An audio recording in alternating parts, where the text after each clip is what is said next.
What's up guys? In this tutorial, I will show you how to convert an image to a PDF on your iPhone. First, locate the image you want to convert. This might be in the Photos app, Mail app, or another app on your iPhone. Open the required app and select the photo you want to convert. Once you've selected your photo, tap the Share button in the bottom left corner of the screen. In the Share menu, scroll down and tap Save to Files. This will open the Files app, where you can choose a location to save the images. To keep things organized, you can create a new folder by tapping the three dots in the top right, selecting New Folder and naming it something like PDF Files. Then save your photo to this folder. Next, open the Files app on your iPhone and navigate to the folder where you saved the images.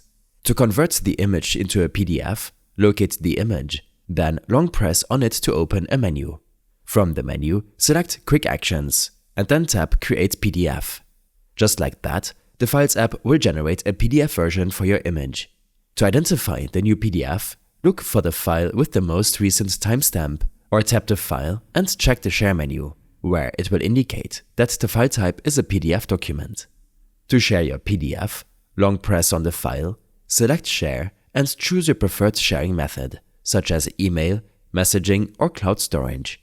I hope this helped you out. Leave a comment if you have any questions and see you in the next one.